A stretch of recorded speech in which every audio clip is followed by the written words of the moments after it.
And hello, movie lovers, and welcome to the show. And today I have Chris with me again. I have Don here. We're going to be talking about Daredevil Born Again, episode 4, Semper Systems, 6 Semper Systems review. So that's what we're going to be talking about tonight. So let's go on ahead. Let's talk about some Daredevil Born Again. Let's do this.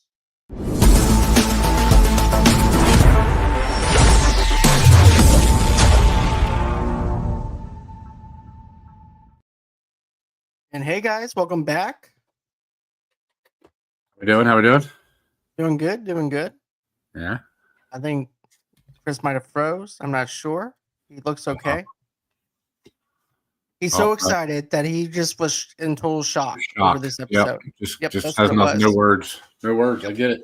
No words can express how much we love this. Oh, it's okay. He'll be back in a minute. He'll pop back in a second. That's fine. But yeah, before I get into the episode, guys, I want to go on ahead and talk about our sponsor from the WWE store. So this is what I have to say about that is go on ahead, use our promo code that we have going on over here. And it's WWE29. And that's what I have to say about it. In a world where heroes rise, villains fall. What's that promo code again? WWE 29. I don't care what the promo code is. It doesn't matter what you think, Don. That's what it doesn't matter. Yeah, sorry. Did you miss me? All right. There we go. We were just talking about how much of a standstill you are for this episode. It left you in total shock that you didn't really have anything to say other than it just left you shook. I had nothing. It was okay, you know. It was just Punisher. But before we dive into this, if we're going to talk about the WWE 29, this is actually the promo code that we're going to be using here tonight. So, in a world where heroes rise, villains fall, and legends are made inside the squared circle, one thing is certain: every warrior needs the right gear, and that's where the WWE store comes in. Whether you're stepping into the ring or just showing off your love for the sport, WWE Shop has everything you need, from championship titles, replicas, and exclusive superstar merch. But don't wait until the lights go out. Injustice is served act now. Head over to WWEshop.com and gear up like a true champion. And because heroes like you deserve something special, use promo code WWE29 or your custom, or you can go on ahead for an exclusive discount. Justice may be blind, but style never is. Suit up, set up, and always stay undefeated with WWE. Yeah. So let's go. I got to get you to start doing my commercials. Maybe you want to do one of my audiobooks?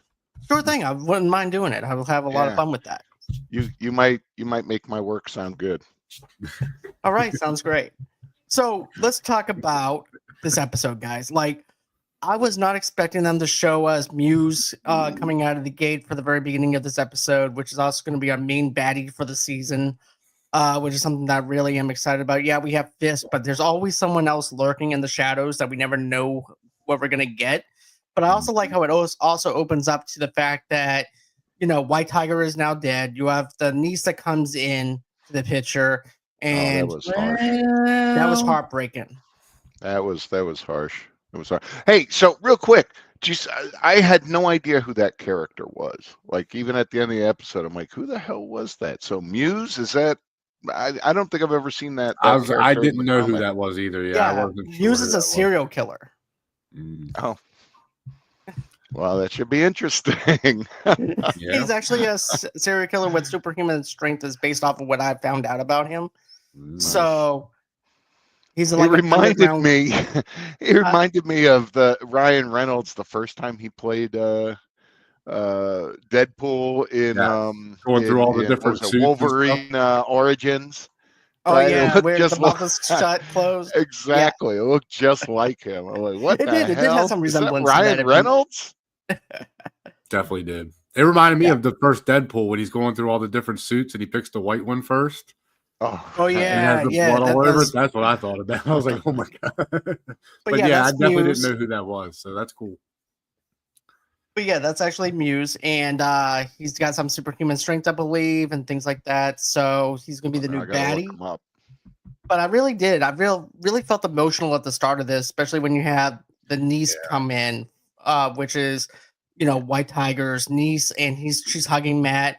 she's mad at first, but then she's also just going through the grieving stages of losing her uncle. So it's totally understandable about how she feels, that mixed bag of emotion and stuff. So I definitely like the fact that all the stuff that happened in the hospital, and it just made me want to cry my eyes out because I miss Yeah. a White Tiger already. Yeah. No, it's a super. You know that emotional actor scene. died? Did you guys know Yeah. that? Yeah, I I had heard no that idea. actually after the episode. Yeah, I heard that over the week. Yeah. Apparently he was really sick. I had no idea. But Sad. now I went back and rewatched the episode. And it's like, oh man, I thought that was makeup, but I wonder if he was just really sick. You know? Yeah, because I saw them do the in memory of in the beginning of the episode, but I didn't know his name, so I didn't associate him Yeah. until I saw that he died. Yeah, that's too bad. I really liked him as an Yes. actor. Now He me was. too. I wanted to see more of it, and And then And I'm they like, said he was well, really sick, like during the shooting of this. Like, Yeah. so it was, Yeah, it was really so hard for him to get through it. wild. But man, what a performance! So going back to the girl here, you know what I'm finding interesting is I mean, Charlie Cox is really getting a chance to show off Matt Murdock and show off his acting chops. And there's been a lot of complaints online that there's just not enough action. Look at this, what's going on up here? I don't know. That there's just not enough action. I'm wondering how you guys feel. I'm happy with where we are. First of all, I love lawyer dramas anyway, right? Like yeah, they could just show Matt Murdock most of the time, and I'm happy with that, right? But yeah. what do you guys think about that? Apparently, there's a lot of people who are kind of dogging it online because of that. They're just like, it's too watered down. It's Disney-fied. There's What do you not think, a Donald? Daredevil. I don't feel that at all. I think it's. I mean, the other one wasn't every episode had action. There were episodes where he was, doing whatever he was doing. So yeah, no, I don't feel that at all. I think this was a great, like, almost palate cleanser for the last couple episodes that were so action packed and were so, like, overly intense and the drama of it. So yeah, I mean, not that this one didn't have that, but yeah, it was sort of like, okay, we're gonna calm down here for a minute, kind of regroup, see where everybody's at, and then we're gonna get back into the story kind of thing, which felt good. I mean, I thought it went well. I think it makes a lot of those scenes stronger, right? Like I'm especially thinking of that scene with the two cops where he finally has to, he's like, you don't want to do that. We all know what he means, but the cops don't. And then it's just that scene is so powerful. And at the end, he screams. And it's just, I think the balance they put in, I think really emphasizes the action that goes on, and this whole fight in Matt now, which really has been there the whole time, right? Like even in Daredevil in the comics, I mean, he's always on two sides of the fence. Yeah. He is, and that's something I wanted to bring up was the fact that I definitely didn't feel like it was this is slow down or anything like that, because even like Don said, even in the original series and stuff, it was a slow burn kind of show. It was not all action. It was more dialogue than anything, but within the dialogue itself, you actually needed to actually set up other things to establish other stuff that's going on within the show itself. So I thought the dialogue is flowing really good. I don't think it's watered down. I think it's everything that we wanted as far as a Daredevil TV series go. Because of the fact that it's bloody, it's gritty. Sorry, Joe. No, it's okay. But I just feel like it's bloody, it's gritty. I feel like that it's everything that we wanted whenever Disney Plus promised us something gritty and bloody. They didn't go against that, so I'm actually happy with that. But I'm also in agreement with Chris on the fact that it gives a chance for Charlie Cox to be able to show what he can do as an actor, and showing the emotional levels of things of a lawyer that's trying to help someone that might be innocent prove their innocence and also to make you feel like, okay, he's like up against the ropes. What can he do to get himself out of it? So I like this law and order kind of vibe within the Marvel universe itself. And yes, we do. Here's the thing. He's also struggling with his own self-identity right now because he doesn't know if he should go back to being Daredevil or being Matt. And it's like pulling on. Oh, he knows what he wants to do. He knows what he wants. Right. Well, I think he doesn't want to do it because of Foggy. Right. I think he feels like he's got that. They always went up against each other about that, right? And so I think he's trying to honor Foggy's memory, and I don't think it's not going to last much longer. It's not. It can't. It's not. But I do remember the first. Just getting back to how people are saying this is slowed down.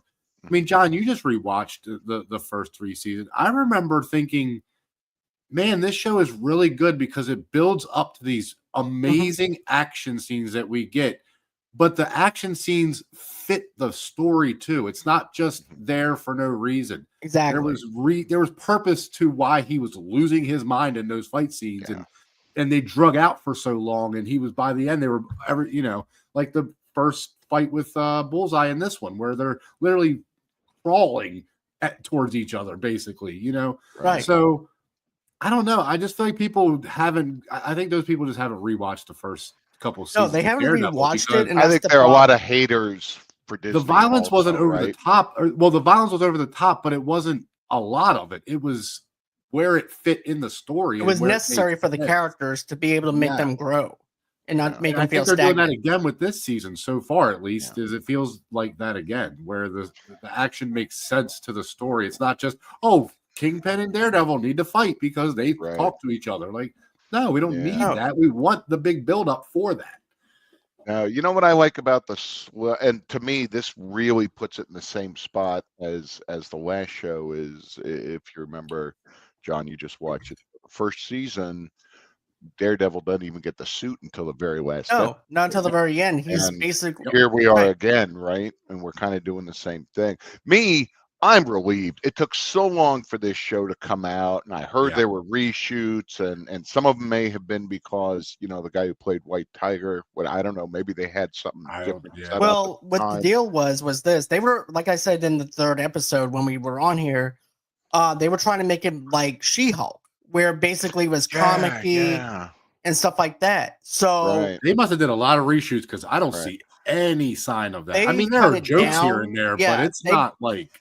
Yeah, they changed the tone. They changed everything about it. Even when Jon Bernthal was complaining about who the Punisher is, he's like, "I'm not doing a watered down copy of the Punisher. If I'm going to do this, I'm going to go all in. If I'm going to do this." I'll be honest. I could not be more pleased with the way this season, or just the way this new show turned out. I agree. It reminds me a lot of, and I know I always talk Doctor Who, right? But one of the brilliant things they did about Doctor Who was when it was off the air for so long, it came back on, and they basically continued, even though it really was a reboot, they kind of continued it from the same Doctor count. And I think that's the brilliance of this show. It feels just like season 4, right? I mean, it just they. Even for the short time, bringing Foggy back, bringing what's her name back, and then getting a lot of these characters, Karen and a lot of these, it just feels like the same universe, and so I really feels more cohesive now. It doesn't feel like, is this part of the MCU? Is it not part of the MCU? Yeah. Now it actually feels cohesive to the point now where we don't have to do it, because this is actually the first time where they mention Skrulls in the Daredevil universe. That was ridiculous. But what about the speech that guy gave, man? It was good. Like, I'm there the whole time going, oh my God, but you did it. You stole the fiddle faddle, right? I mean, you did it, and you're giving him so much shit. He got you 10 to, and then he gives that speech, and I felt ashamed, right? Me too, because at first I'm on Matt's side. Because I'm like, come on, dude, this is the best thing that he can do for you. Why are you complaining? Why are you bitching? Right. Then all of a sudden he shuts me up. I'm listening to him. He goes, I'm the one who's out on these streets. I'm the one who can't afford anything. I stole it because they were fucking good. That's why I stole it. I wanted dessert for once, right? And the line that, go ahead, man. I'm sorry. No. It was just a great moment with him. Yeah. I was going to say, nailed it. The best line that he delivers is that, they're willing to pay 10 times as much to put me in jail than it cost for that fiddle faddle, right? Good. Then it cost for me to have dessert, basically. And it just, man, it shut me right up. That are also so ashamed, right? Right. And then the 2 cops that are over there busting his balls and eating it. So they're actually an accessory. It was crime. Yeah. No, it was. That actor was really good in that moment too. Yeah, he really nailed that moment for him. So I like But that. I was really pissed off at first. I'm like, why are you busting Matt's balls like that? And then once he breaks it down to you I about kind of where he's respected come him from, for it, but I did. Yeah. I was kind of like, all right, dude, but you realize you are, because once he started saying, you have a rap sheet, dude, like you've been, doing this for a long time. I love how he says, I why thought do he you was get gonna to be always bring the I rap get sheet it, up? but then when he said, Why is everyone always bringing that up? No, it was a really powerful scene. There was actually a lot of drama in this, right? The little girl, White Tiger's niece, I think it was. I don't know, but they're setting that up, right? Her, You guys and then do you guys think they're setting her up? I think so. They no, are. you think so? I don't know. I don't know. I think her whole purpose was to bring Daredevil back out, right? I mean, she says straight out, there's nobody protecting us. There's nobody here to change anything. There's nobody. And I think that speech, I think her main purpose was to really kind of convince Matt or give him one more reason why he has to come back out as Daredevil. I wouldn't be surprised if we really don't see her again, maybe once or twice for a minute, but I don't think because here's the thing. Right now, she's too young to be that superhero, that hero right now. Because she was an agent when she winds up with the amulet, and that's also what gives her power to be able to do what she does. So it's a little too soon, but it could establish for something later on in the future if there's like a time jump or something. They want to actually make the characters a little bit older. Yeah. But that's Holy like the only shit. way I don't know about this either, dude. I feel like I haven't done my homework. So is she? I guess she becomes another superhero. Yeah, she actually. Yeah, she does. Angela. I don't even know why you keep inviting me on this show. Because I'm educating you. I like having you on. You like shut me up. Nobody gets to do that. That doesn't happen often. But it's all good. I'm a huge nerd when it comes down to this stuff, and I love geeking out with you about Daredevil. That's why I love having you on. Yeah. But even with I didn't know. I knew very little about White Tiger. Yeah. I do too. So I ended up doing like a deep study on it afterwards. But yeah. I definitely got to look this up, obviously. Well, good thing there's no trivia. But let's talk about Fisk and Vanessa's relationship inside the psychiatry office. Once again, we're dealing with the fact that Fisk left Vanessa. Vanessa's in charge of the mob and left her in charge of the business. Right now, we find out she cheated on him, and I think they kind of alluded to it. But I think they called it like the incident or something. They didn't really. No, I actually have it. They had a dialogue, is what Fisk calls it. They had a dialogue. Right. So, so that bit was interesting, especially the end, obvious, which I'm sure we'll get to in a minute. But to me, if there's a weakness in the show, it's Vanessa's character so far. It still is. Yeah. She drags it down, right? When it comes to her, not her fault. She's a good actress. She was great in the first series. It's just what she's gotten, basically. What she's gotten in the script, right? And it just, when she comes on, and even these scenes, it slows the show down, right? To me, I just think she's just not super interesting. It'll be interesting to see I expect eventually she'll figure out what happened, or I know she probably already assumes, but I think eventually she'll find out about Adam. And my thinking is the more important character in those scenes is what's her name? Is it Kathy? I don't know. Daredevil's girlfriend, Matt's girlfriend, Kirsten. Right? Kirsten, yeah. I think eventually Fisk kills her. That's what I think is going to happen. Either he kills her or something winds up. That might actually be where Matt winds up snapping.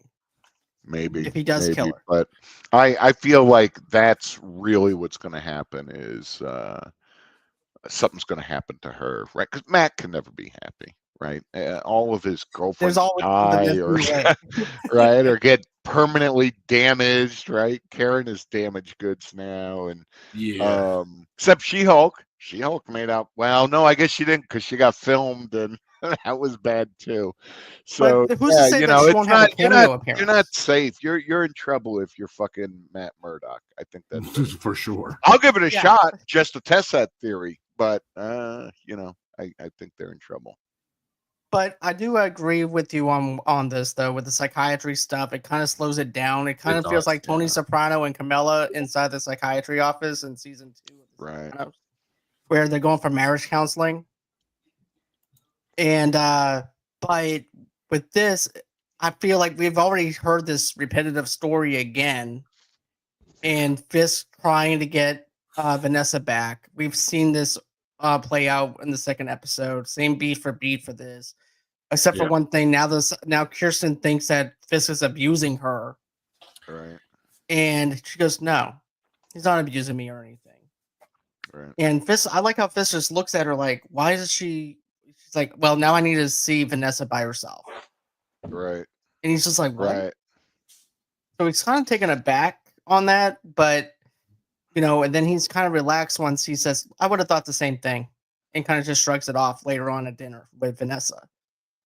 But then I just don't understand her like just not being able to get over it, and I don't mean that in an ignorant way. I just mean it like it feels like they shoehorn this story in where like her dad left and was always leaving. Like it just felt so shoehorned in that it didn't even feel like it was like a real. You know what I mean? Like it still feels like. Okay, but just get over it. Like he got shot in the head. Like what don't you understand about this? But you left. What? Yeah, I left. I got shot in the friggin' face. Right. By my daughter, my adopted daughter, right? Like, how do you recover from that? Like that's again, a lot of trauma. I don't mean it from like a psychological like point of view. Like if somebody really has trauma, I get it, but it just feels so fake and just shoehorned in. It doesn't feel also real. Too, with that though, I feel like it kind of humanizes Fisk in a way where we're supposed to care about him because he went through this traumatic experience with his adopted daughter. Where we want to care for him because of the fact that he got shot in the face by his adopted daughter. He showed love for his daughter when no one else would, and this is the thanks he gets in a sense, even though he got everything that came to him at the end. I don't know. I'm still on the Chief side. You're still the Kingpin. Like I'm sorry, but you've still he's done a lot. He's still the Kingpin, but I'm just saying how they humanized the goon to that point where. I know what you mean. I know. I like that go. I like that go. It was good. So Charlie Cox has always been good, and I what's his name? Who's the dude who plays Fisk? Vincent D'Onofrio. Yeah, D'Onofrio. So to me, if there's one standout performance, not just in this, but I think it's D'Onofrio, right? Like this guy. So I don't know. I went through it took me the last 2 years, and I watched the whole MCU saga, all TV show. And then, of course, every time they brought somebody from the Sony universe, and I'd have to go back and watch that, right? It took forever to do that. And so I saw him in what was it? Not Arrow. Oh, come on. A Hawkeye, right? Yeah. That's when he first showed up in the MCU, and then you see him here, and it just seems like his characterization is getting really, really good. The first season of Daredevil seemed very campy and over the top for him. And it just feels like after all these years, he's really shoehorned it now, and he's a great Kingpin, and he is humanized. That's what's crazy, right? Mm-hmm. Yeah. We all know he's the same guy, and he's going to be killing people, and but you can see with what he's doing with Adam, right? He hasn't changed. He's never going to change, and but man, he's added so many layers to his character. I just think, what a performance, right? I think he's knocking it out. I think so too. I agree. Yeah, no, I agree 100%. He's knocking it out of the park. Yeah, I agree. Yeah. Then we also had that other thing too with James Gandolfini's son, who winds up leaking the information to BB. Yeah. And because he was drunk, he ended up having too much to drink.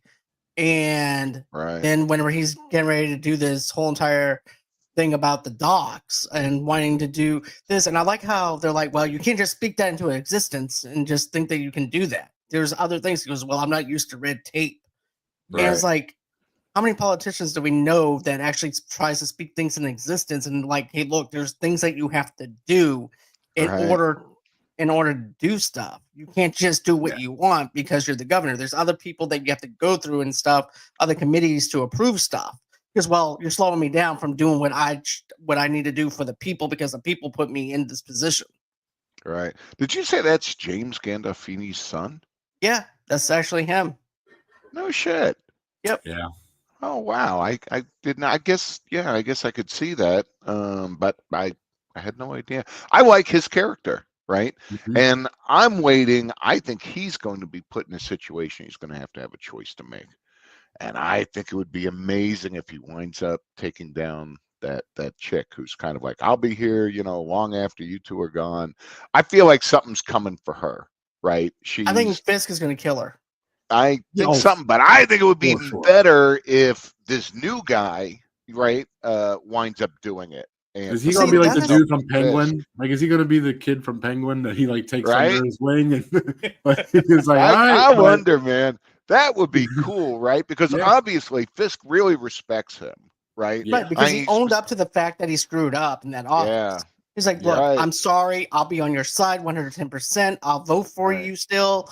I'll root for you from a distance. I'm sorry.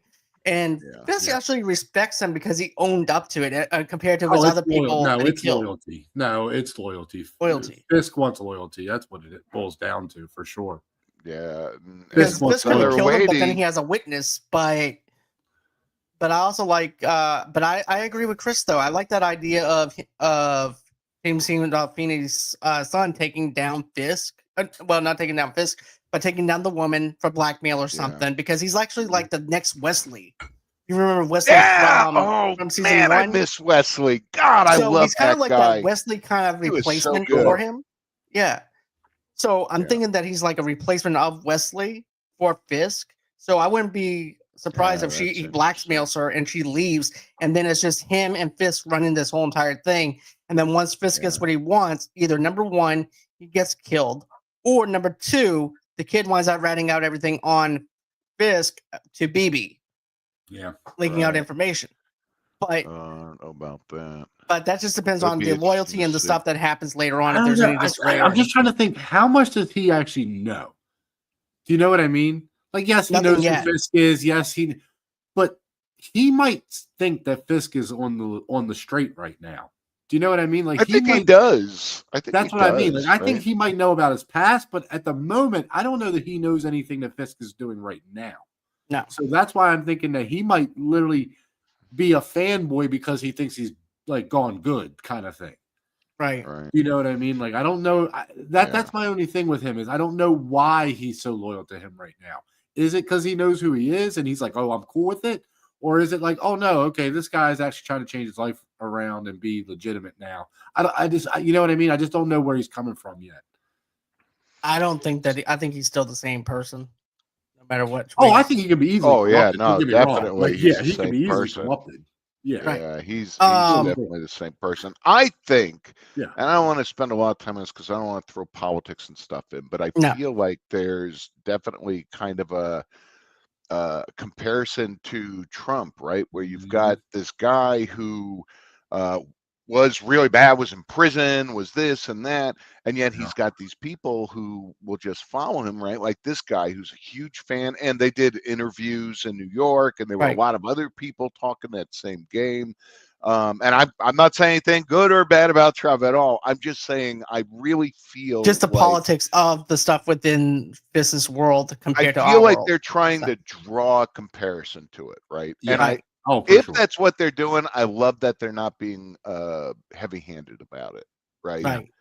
I think they're leaving it up to interpretations, but I really feel like that's kind of what they're going for there. Well, even Screenland like they're coming at it. If they are, it does like they're coming at that from a neutral standpoint. You know what I mean? Not saying good or bad. Right. That's what I mean by heavy-handed. Right. Yeah. Right.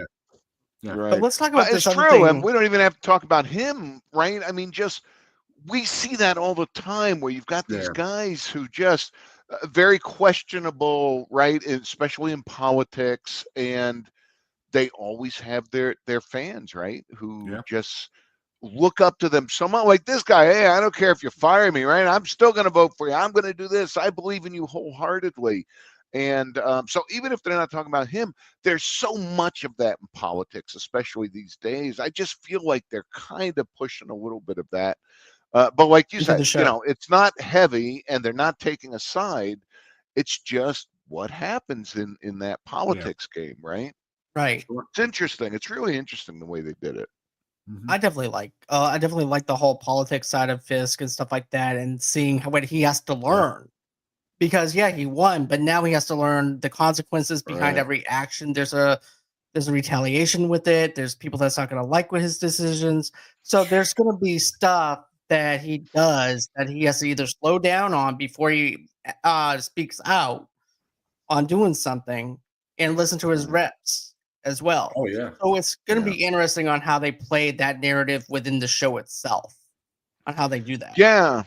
It's also really interesting that Fisk, he's not conning people as mayor, right? I don't believe that, or if he is, he's not meaning to. He's always been, in the last series too, his love for New York is so obvious, right? I mean, he's really on about New York. He loves it. I really think he thinks he's trying to do what he thinks is best for New York, right? And you see, that's why I like him as a villain, because people who think that way, who thinks of them as the hero, is the most dangerous person of all. Yeah. And think that they're not doing anything wrong when they are. So that's what I like about him as a villain, because I like that whole entire aspect of the villain type like that. Yeah. So he's a complicated villain to me. He reminds me of Thanos, honestly, a guy who, very bad guy, but is doing what he truly believes is right for the universe. And I'll just take a quick second to say Thanos was right. Anyway, go ahead. Okay. No, I think you're 100% right, though. I agree with you. I think he 100% believes he's doing the right thing from his point of view. Yeah. Right. Now, I want to get into this other thing. And, I cannot stand that song, We Built This City. I really hate Oh, God, that was so funny. I was looking for it. It's funny because it's me as a 5th grade student who has to sing this bullshit on stage, because in order to pass 5th grade, I had to sing every single generation of songs through the 60s, 70s, 80s, and 90s. No. And then I have to hear that song. I'm feeling like Fisk does.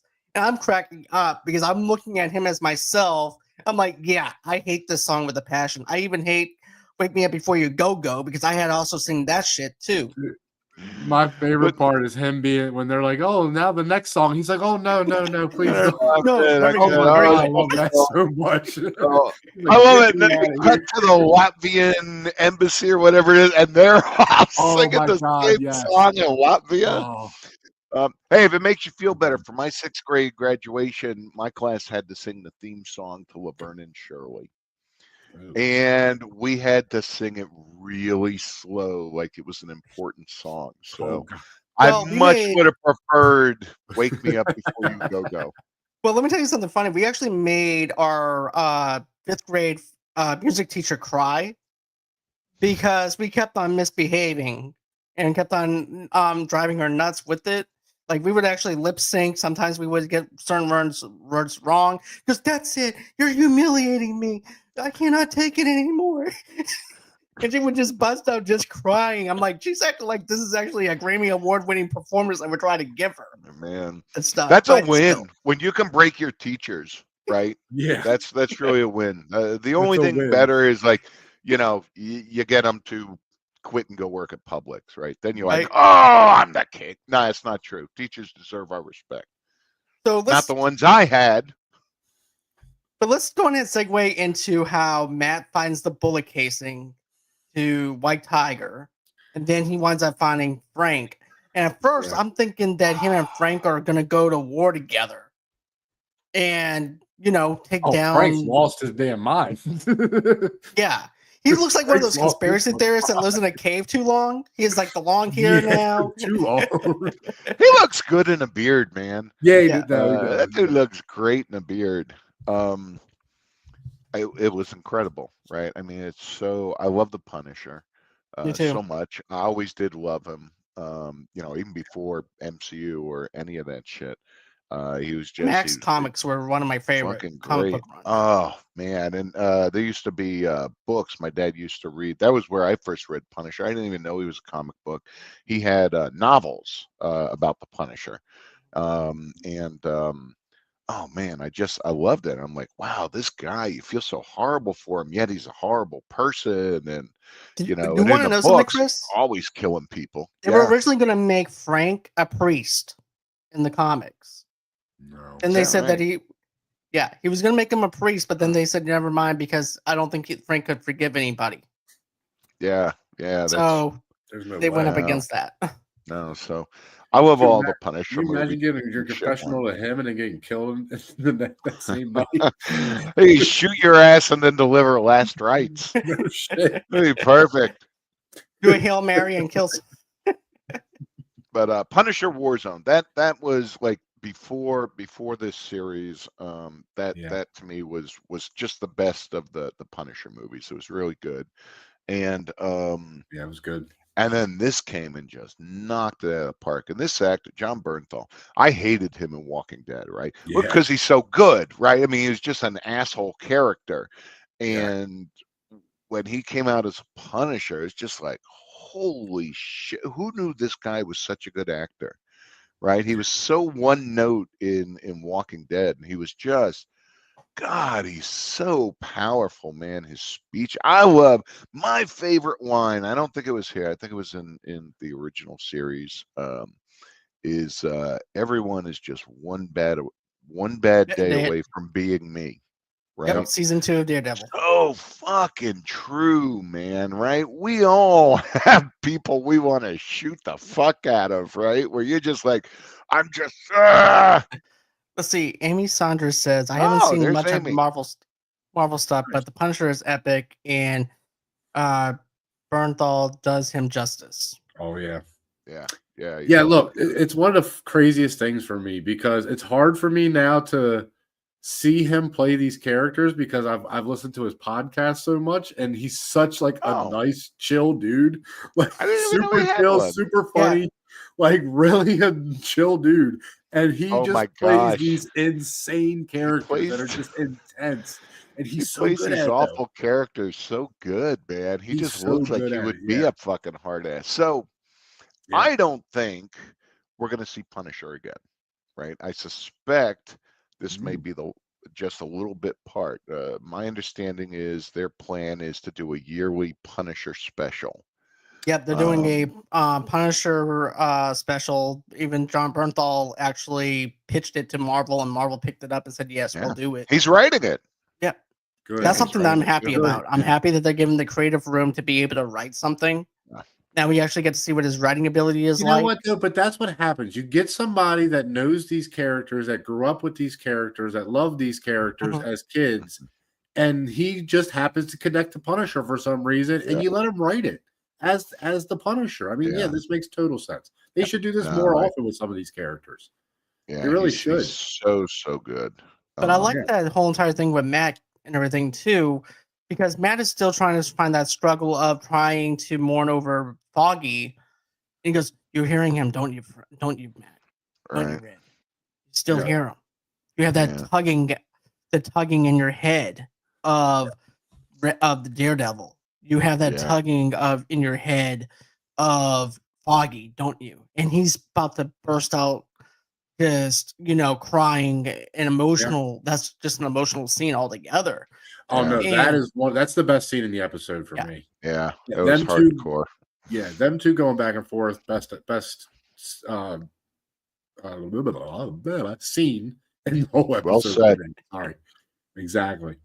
No, he's right the whole time because he's telling him like, dude, you know you've already made your decision. Like, you know what you're doing. Like, why are you here? You wanted permission. That's exactly what he went there for. Oh, that was so great. Yeah, it's like he wanted permission from Frank to go ham or to go back out there again. Yeah. But I also like how Frank said this once again, goes, I do the job that needs to be done. You hide around in a Halloween costume. Yep. Yeah. And I make sure that they're dead. You, on the other hand, knocks them down, and I make sure they stay down. Right. So. Yeah, and I love when he's calling out when he's calling out Matt for not saying Foggy's name. Yeah. Yeah. Yeah. And then when And Matt I don't punches think him, and he's like, "I'm sorry," and he's like, "For what?" He's like, This is what you wanted. You're you. Like, Yeah. you're you." Yeah.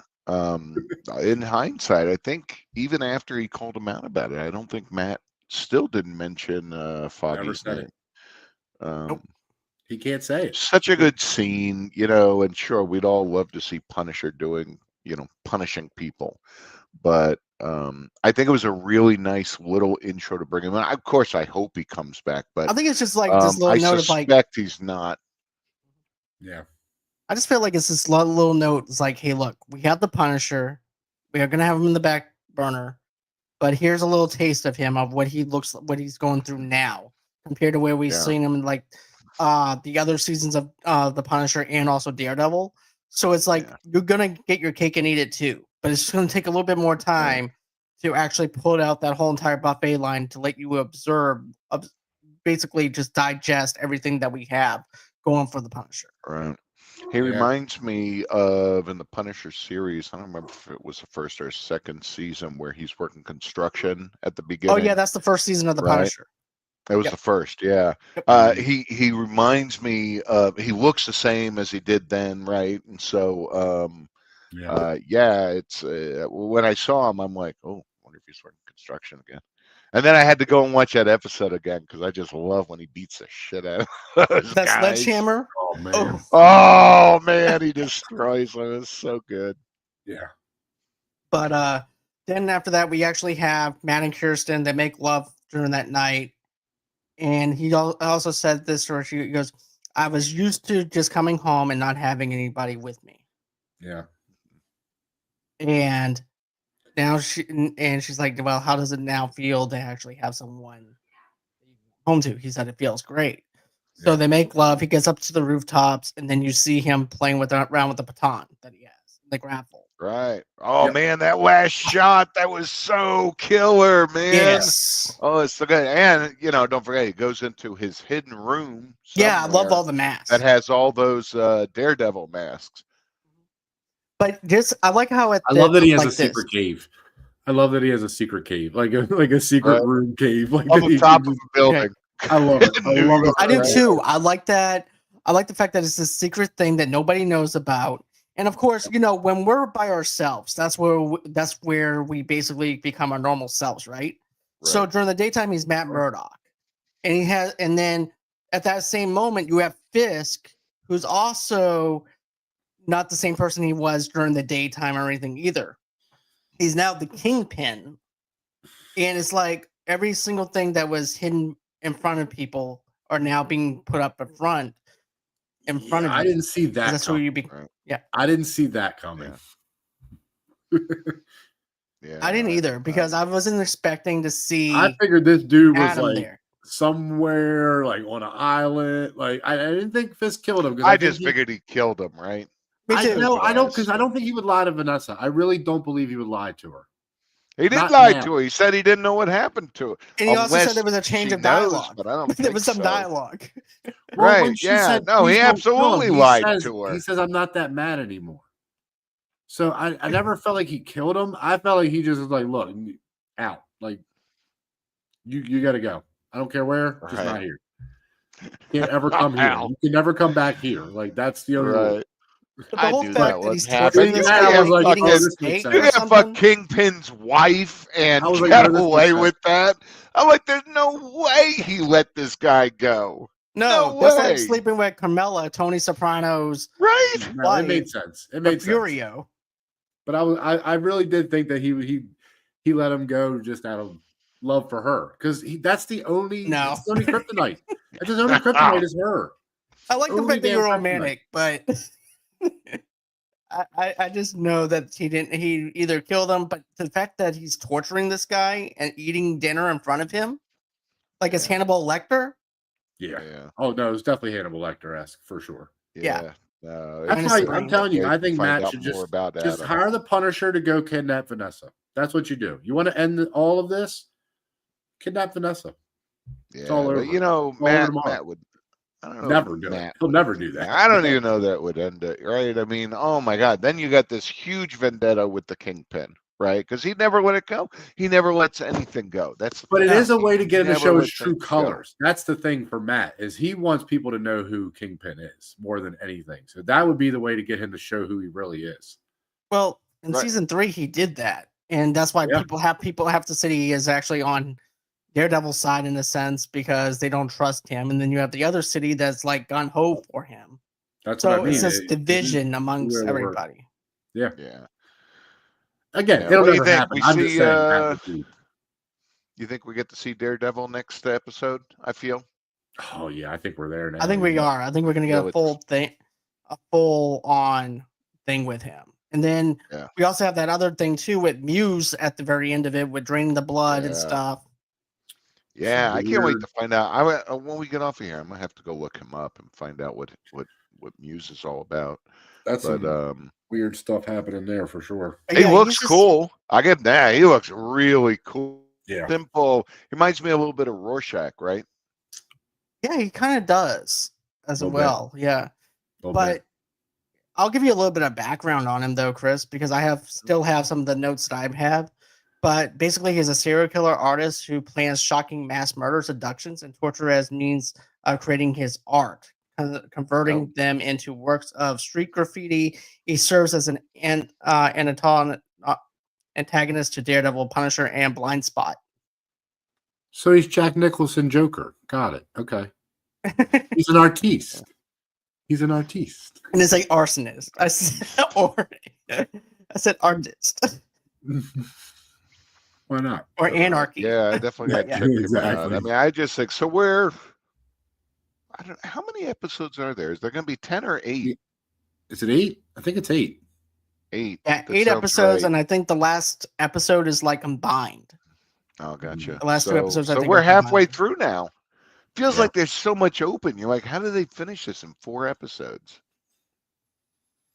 There's a lot of stuff happening for sure. Yeah, I don't know. I know it's already been renewed for season 2. I'm happy about that. I can't imagine. I am too. God, I love it. I want to see Daredevil. I hope he shows up in Secret Wars. Right.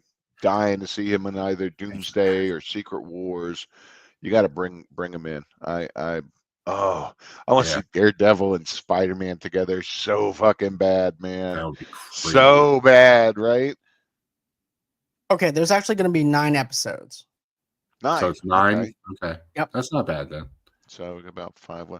I like that Disney does these short seasons, right? I don't have time to commit to new TV shows. People are always trying to hate 20 episodes. And I'm like, man, that don't work for my schedule, right? I'm a busy guy. I got video games to play, man. I don't have time for 20 I got movies episodes. to review. I've got stuff that other stuff I have to do.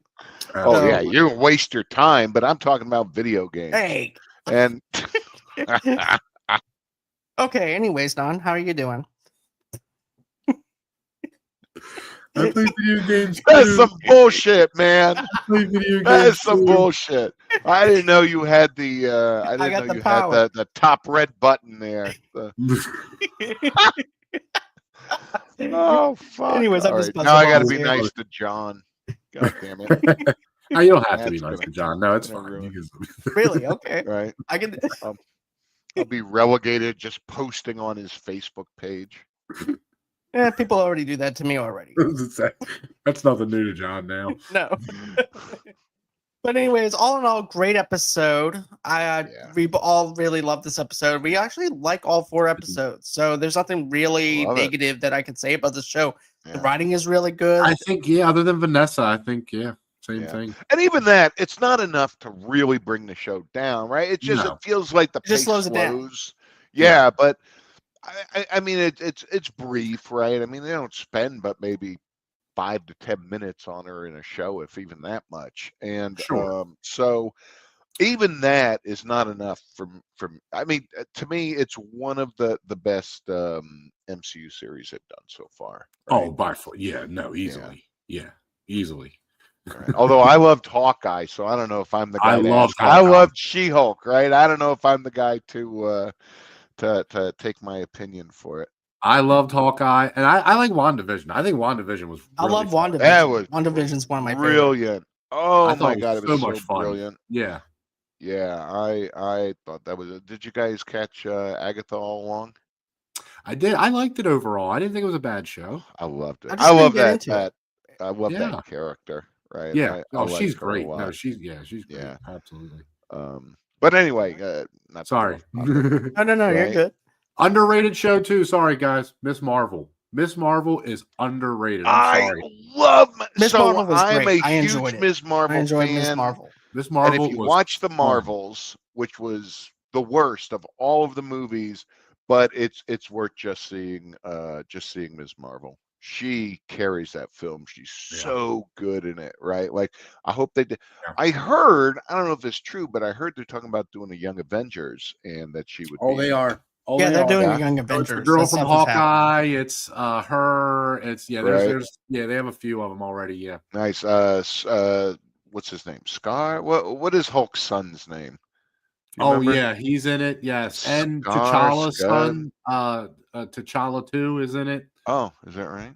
Apparently. T'Challa 2? Well, I don't think they're Is going to that do what that they named storyline him? anymore. No, but T'Challa he is 2? named T'Challa also. But he is named Right. T'Challa. I didn't And even know then they there's had a kid. what's her name? Sister. Uh, Black Widow's sister is in it. Oh, is wow. she? She's in Thunderbolts, but she's also Yep. in the Young Avengers. Yeah. Oh, Thunderbolts, man! I can't wait. This is going to be crazy because Can't we wait. still don't know where White Vision is. So are we going to get the West Coast Avengers? I thought I read that there was going to be a Vision series. I want there to be so bad. He's so good. I want there to be another. That's my wife's favorite character is Vision, right? She hated Civil War.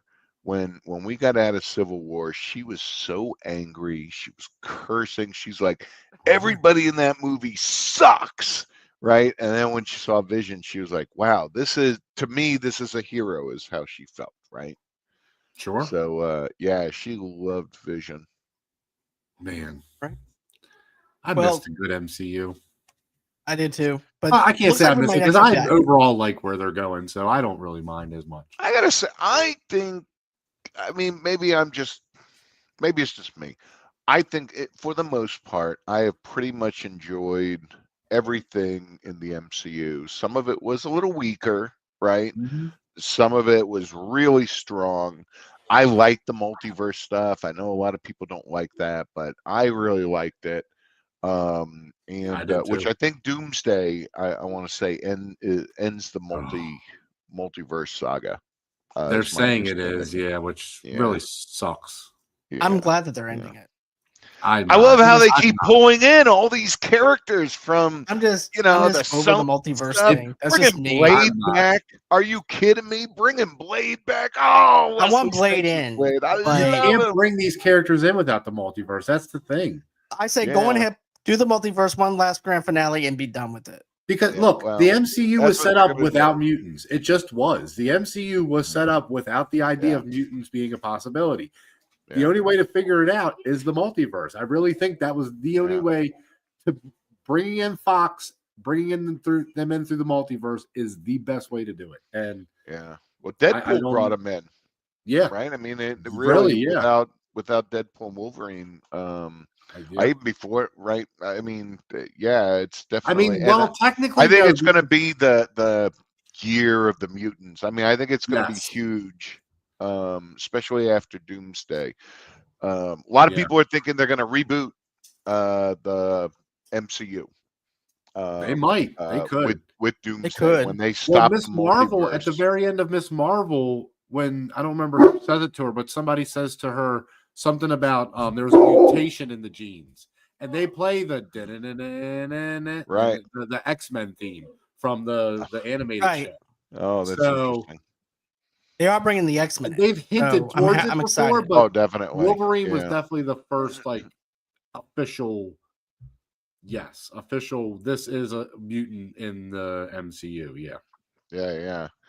So, We'll see. Yeah, no, it's going to be cool. The directors there, the brothers, I can't think of Russo brothers. Russo brothers, yeah. Yeah, I am for shit right now tonight for some reason. I hope they come But back. the Russo brothers have basically said, they said like Endgame, which of course they also directed. They said Endgame was kind of the end of a story, and that that Doomsday will be the beginning of a story. And so a lot of people have taken that to mean that they're planning on doing some sort of reboot. Yeah, I can see it because Russo just did a good job as finishing something. Now they're starting something versus finishing something. Mm-hmm. So I'm excited to see what they got going on as far as that goes. Yeah, Me but too. look at what they could do with it. Like what they're doing with Robert Downey Jr. You bring back some of these characters that have been in the MCU since the beginning as the bad guys and of their self or of different versions. Man, Right. they could do some really fun stuff they could do some really, really fun stuff with the MCU, with the multiverse. I think closing the multiverse really hurts them more than it helps them. I really do.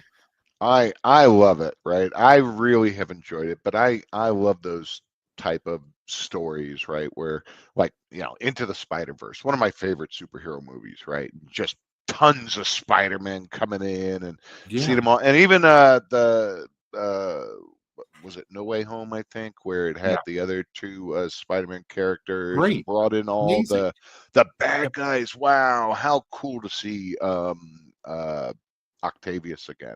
Right. And Defoe as Goblin again, man. Oh, I was excited to see all of that, including all the other Spider-Man, and then of course Doc Ock. We also got Jamie Foxx's character back. Right. Yeah. So I was excited to see all that. Good. He was actually good as Electro this time. Yeah. Yeah. Yeah. No, the Lizard and then having Doctor Strange, who I always loved anyway. Me too. Sure. That was it was great. Really great. Well, Don, I have a question. I'm just geeking out about the MCU. No. It's fine. It's fine. I'm doing the show. But my other thing too is I know that you love doing video games as well. Mm-hmm. And I know you have some stuff probably happening on your channel. So what are you and Jason working on?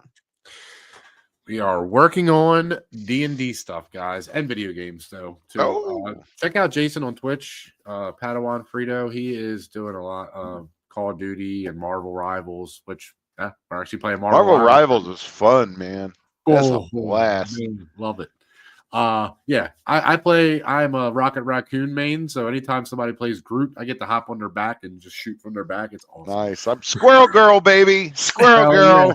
Hell yeah, Squirrel Girl's awesome too. Hell yeah. But yeah, check us out, guys. We are doing some stuff over there on the Gilded Gaming guys. So check it out. That's really awesome. My dog. I just started playing Dungeons and Dragons for the first time, like in the last year. Hey, matter of fact, Don's actually a huge D&D guy. So. I love it, man. I love playing D&D. Amy, who's watching us, she's actually my DM. Nice. I'm kicking ass, dude. I am. Oh man, we played Wednesday, and I'm so OP. I just DM'd for the first time the other night on Sunday. It was very nerve-wracking, and things did not go the way I expected. They ran into my main villain in the very first 20 minutes. And it was not supposed to happen that way. Man. But Chris, that was fun. But as far as your book and everything goes, I'll let you go on ahead and pitch your book to people. And of course, you're going to be on the show for an interview sometime soon. Absolutely. So Bigger Than Jesus, right? It's the fourth book in my Banished Demon series, right? And right now we are in beta reading. I've got 17 people tearing it apart right now. Just readers of a couple of them read my other books, but then a lot of them are new people that I found, and so they're going through that, and that's about a month long, and then I'm thinking it'll probably be published no later than June. And it's huge. I mean, it's so big, right? Like each book, I don't know how many I know, Don, you read everything I write, but I don't know. I pretty much do. Do you really? I like all those PDF books that you sent me. I actually read. Oh wow, awesome. So you didn't actually pay for anything. That's what I'm hearing. Hey, I supported you. I was going to do my notes to help you promote your book. You have been so supportive of me. This show has been very supportive of me. Well. So I'm certainly not complaining. Yeah, you know what happened was I wrote Penny Dreadful, right, which was children's novel, right, for 13 to 16-year-olds, and once I was done with that, I started writing the new Sam book, and I was just like, oh my God, I can curse again, right? I can tear people's hearts out, right? I can just be nasty, and I just went so far over the top on this one. It's like all of a sudden you were just unleashed after working on yeah, Penny exactly. So this will be another book that my nieces can't read, but it's big, and it's a huge mystery, and it picks up where the last one left off, and I think it's gonna do really well. I think it's gonna do well. Awesome. Well, I wish you nothing but success for your book. Thank you, man. Thanks for always having me on the show. Every time I'm on your show, I sell books. There you go. Let's do it. Yeah, Amy says players will always find a way to F up your game. Found that out. Yeah. Found that out really fast. But yeah, guys, that's it for this segment. Do me a favor, go on ahead, visit Unfiltered Studios. We actually have the Stupid History Minute over there. We also have the Sleevy G Show. We have Hypno Wellness. We also have Nailed It with St. Joe. We also have Finding Your Way with the Beep. And yeah, go ahead and follow them. I will try to do.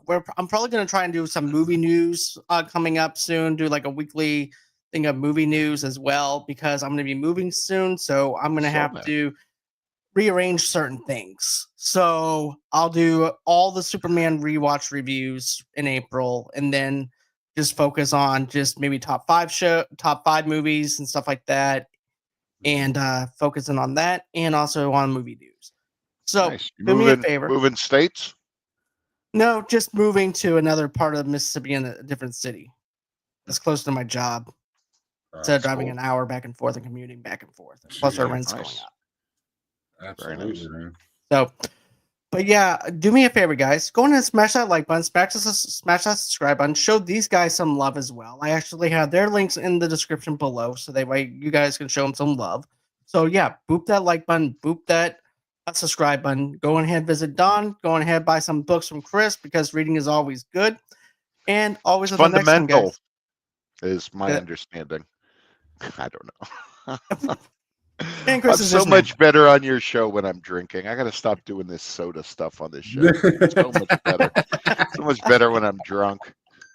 But guys, also too, don't forget, we're also sponsored by the WWE store. Get yourself some stuff from them. And let me just put that little promo code up before I close out for tonight, so that way you guys can go ahead and get some stuff. It's WWE29. Go ahead and get you some merch today. So until next time, have a great and safe night, and we'll catch you guys on the next one. And don't forget, I also ended up doing a review for Copland. So I actually did that with Sean Frost. I want to say that's his last name. But I did a show with him. We talked about Copland. We reviewed it. I'm going to be editing that episode out soon and have it out for everybody. So always until next time, guys, have a great and safe night.